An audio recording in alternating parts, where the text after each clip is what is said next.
नमस्कार दोस्तों, मैं जयलक्ष्मी संस्कार स्कूल से। तो शुरू करते हैं आज की खबरें। आज की खबरें पेंशन भोगियों के लिए हैं।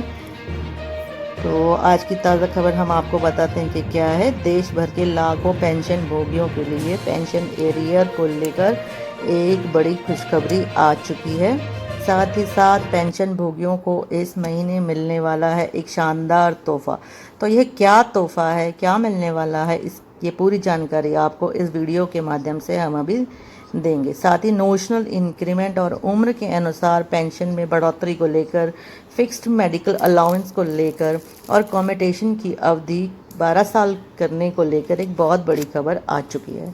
दोस्तों, पूरी खबर आपको दी जाएगी, लेकिन उससे पहले आप प्लीज़ इस चैनल को सब्सक्राइब कर लीजिए और इस वीडियो को शेयर कर लीजिए, सो दैट आगे भी आपको इस तरह की खबरें जो हैं आपको मिलती रहे।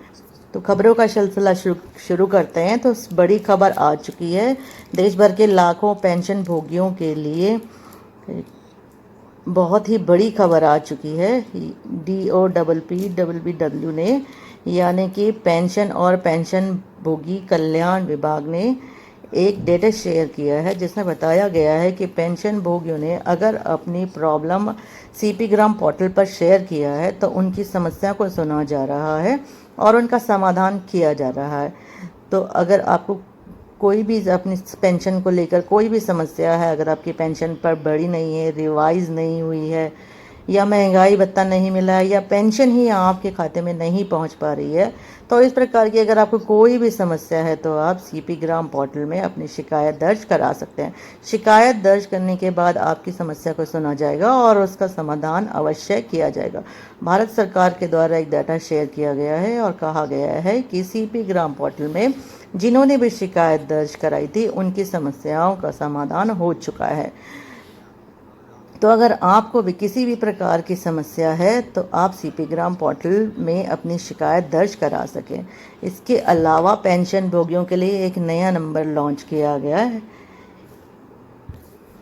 नंबर 14567। आप इस पर कॉल करके CP ग्राम पोर्टल पर अपनी शिकायत दर्ज करा सकते हैं। इसके अलावा इस नंबर से आपको पे भी आप पेंशन भोगी कॉल करके अपनी समस्याओं का समाधान पा सकते हैं। तो CP ग्राम पोर्टल और इस टोल फ्री नंबर के द्वारा आप अपनी समस्याओं का समाधान पा सकते हैं। वहीं दोस्तों, अगली बड़ी खबर आ चुकी है महंगाई भत्ते को लेकर। जी हाँ दोस्तों, महंगाई भत्ते को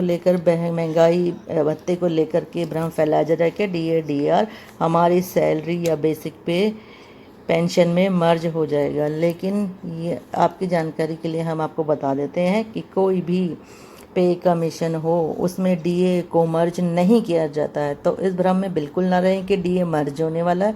जो मीडिया में तरह तरह की खबरें आ रही हैं कि DA और DR को मर्ज किया जा रहा है, लेकिन आपकी जानकारी के लिए हम आपको बता दें कि ऐसा नहीं होने वाला है। मीडिया में केवल रूमर फैलाए जा रहे हैं, फेक खबरें फैलाई जा रही हैं। DA और DR को मर्ज नहीं किया जाता है। जी हाँ दोस्तों, 8वां पे कमीशन हो या कोई भी पे कमीशन हो, उसमें DA और DR को मर्ज नहीं किया जाता है।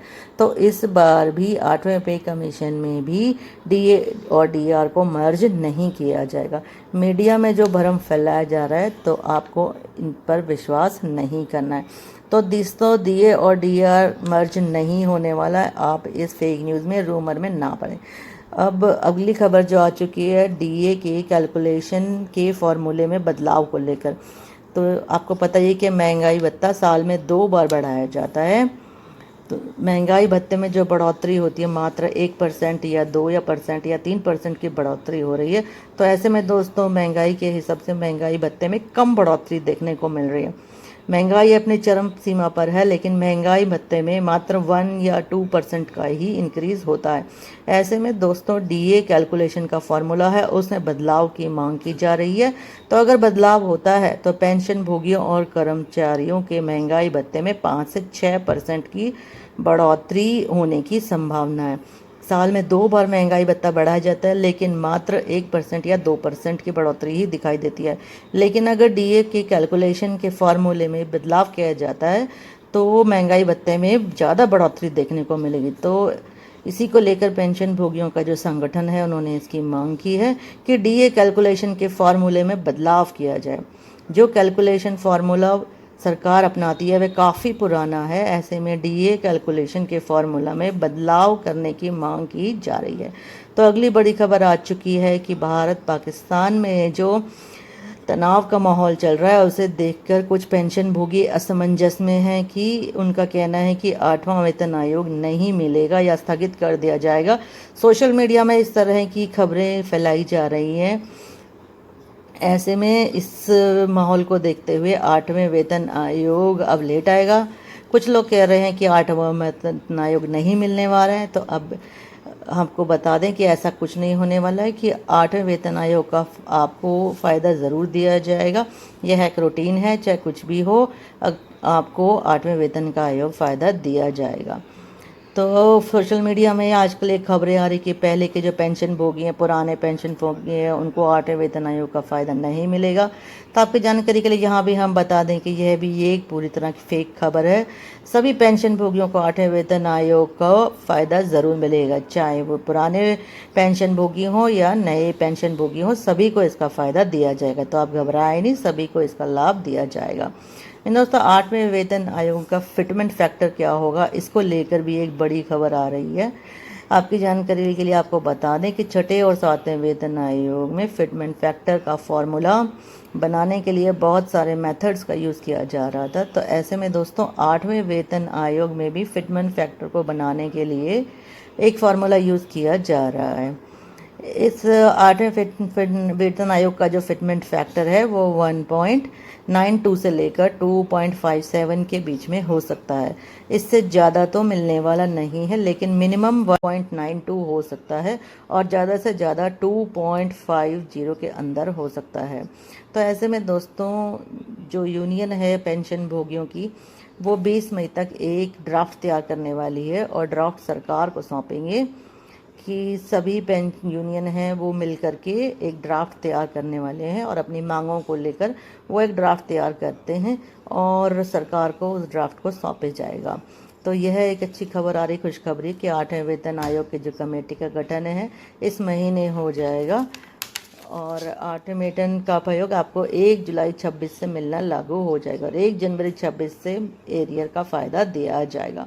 तो मई महीने में जो 8वें वेतन आयोग की जो अध्यक्ष है, उपाध्यक्ष है, सभी की नियुक्ति हो जाएगी और इस महीने से सभी कार्रवाई शुरू हो जाएगी और 1 जुलाई से 8वें वेतन आयोग का फ़ायदा आपको मिलने लगेगा और 1 जनवरी 2026 से इसका एरियर भी मिलने लगेगा।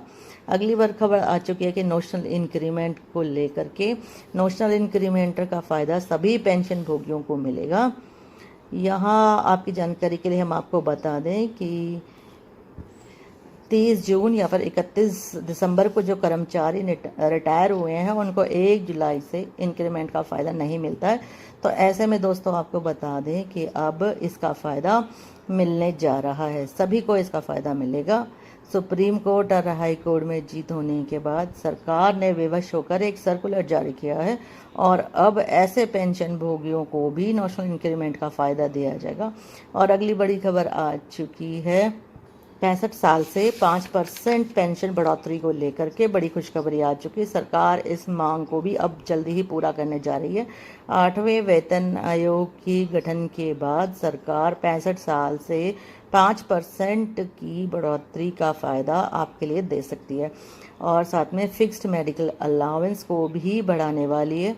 अब ये 1,000 रुपये है, इसको 3,000 रुपये किया जा रहा है। मगर सरकार इन्हीं मांगों के ऊपर विचार कर रही है और पेंशन भोगियों को एक शानदार तोहफा इसके लिए सरकार आपको दे सकती है। साथ ही साथ कम्यूटेशन की अवधि है 15 साल है, अभी उसको भी घटाने की मांग की जा रही थी। सरकार इस पर भी विचार कर रही है और इसे 15 साल से घटाकर 12 साल करने वाली है। महंगाई भत्ते को लेकर भी एक बड़ी खबर आ रही है।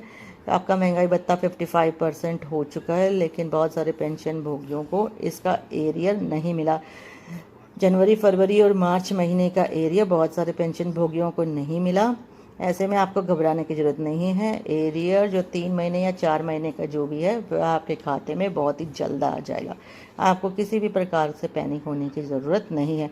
आपके खाते में एरियर का भुगतान बहुत जल्द हो जाएगा और अप्रैल महीने की पेंशन भी आ गई होगी और इसमें आपका DA लग कर आया होगा। लेकिन अगर आपको एरियर नहीं मिला है तो 2-4 दिनों में आपको इसका एरियर भी मिल जाएगा। तो ये थी आज की कुछ खबरें आप पेंशन भोगियों के लिए।